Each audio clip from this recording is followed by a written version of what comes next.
Ukraine में Malaysia के दुर्घटनाग्रस्त हुए विमान की निगरानी के कार्य में जुटे अंतर्राष्ट्रीय पर्यवेक्षकों के घटनास्थल तक पहुंचने का रास्ता साफ हो गया है। पहले इस तरह की खबरें आ रही थीं कि कुछ बंदूकधारियों ने उन्हें विमान के मलबे के समीप जाने से रोका था। विश्व के प्रमुख नेताओं ने इस विमान दुर्घटना की जल्द से जल्द जांच की मांग की है। इस दुर्घटना से रूस और पश्चिमी देशों के बीच संबंध और खराब होने की आशंका जताई जा रही है। अमेरिका और अन्य कुछ पश्चिमी देशों के मुताबिक विद्रोहियों के कब्जे वाले क्षेत्रों से छोड़ी गई मिसाइल के हमले से ये विमान दुर्घटनाग्रस्त हुआ। इससे पहले यूक्रेन ने आरोप लगाया था कि रूस समर्थक विद्रोही मलेशियाई विमान के दुर्घटना स्थल से अंतर्राष्ट्रीय अपराध के सबूत मिटाने की कोशिश कर रहे हैं। पश्चिमी देशों ने रूस से उन विद्रोहियों पर दबाव डालने की मांग की है कि वे बृहस्पतिवार को मार गिराए गए मलेशियाई विमान के दुर्घटना स्थल तक बिना किसी रुकावट के जाने की अनुमति दे। हॉलैंड के प्रधानमंत्री मार्क रट ने बताया कि उन्होंने रूस के राष्ट्रपति व्लादिमीर पुतिन से तत्काल मदद देने को कहा है।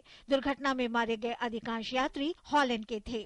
मैं घटनास्थल के दृश्य को देखकर आहत हूँ और इससे भी ज्यादा कि घटनास्थल पर शवों के साथ जिस तरह से व्यवहार किया जा रहा था वो जांच के नियमों के विरुद्ध है। रूस के राष्ट्रपति के साथ मेरी बातचीत हुई है जिसमें मैंने कहा है कि उनके पास एक आखिरी मौका है दुनिया को दिखाने का कि वो इस मामले में मदद करना चाहते हैं।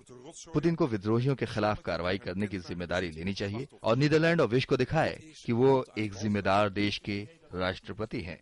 जर्मनी की चांसलर एंगेला मर्केल ने भी शनिवार को व्लादिमीर पुतिन से बात कर जांच में सहयोग देने का अनुरोध किया। अमेरिका और ब्रिटेन ने भी रूस से दुर्घटना स्थल तक पहुंचने में मदद को कहा है। ब्रिटेन और नीदरलैंड इस बात पर सहमत हुए हैं कि मलेशियाई विमान को मिसाइल से गिराने में यूक्रेन के अलगाववादियों के सबूत सामने आने से यूरोपीय संघ को इस घटना को लेकर रूस के प्रति नजरिए को बदलने की आवश्यकता है। ब्रिटेन के प्रधानमंत्री डेविड कैमरून और नीदरलैंड के प्रधानमंत्री मार्क रूट ने इस संबंध में फोन पर बातचीत की। गुरुवार को मलेशियाई एयरलाइंस का एक विमान पूर्वी यूक्रेन में दुर्घटनाग्रस्त हो गया था और इसमें सवार सभी 298 लोगों की मौत हो गई थी। इस बीच मलेशियाई प्रधानमंत्री नजीब रज्जाक ने कहा कि गिराए गए विमान MH17 का संबंध उनके देश से होने के नाते मलेशिया ये सुनिश्चित करेगा कि विमान का ब्लैक बॉक्स किसी गलत हाथों में नहीं पड़े। Few teams, the medical team and the dental team, to assist, if possible, the victim that we find at the site.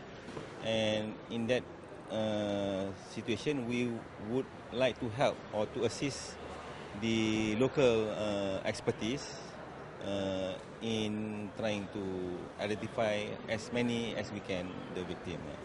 बहरहाल हादसे में मारे गए लोगों की याद में कई देशों में प्रार्थना सभाएं आयोजित की जा रही हैं। ऑस्ट्रेलिया में आयोजित प्रार्थना सभा में प्रधानमंत्री टोनी एबॉट और उनकी पत्नी ने शिरकत की। प्रार्थना सभा के संवाददाताओं से बात करते हुए उन्होंने कहा कि उनका देश ऐसे समय में हादसे में मारे गए लोगों के परिजनों के साथ है। Nevertheless, I think it is important at a time like this to indicate that we are grieving with and praying for all of those who have been impacted by this dreadful event. उधर दक्षिणी Netherlands स्थित एक church में मलेशियाई विमान हादसे में मारे गए लोगों को श्रद्धांजलि दी गई। मलेशिया के कुआलालंपुर में भी एक कैंडल लाइट मार्च निकालकर मृतकों को श्रद्धांजलि दी गई। Bureau report DD news.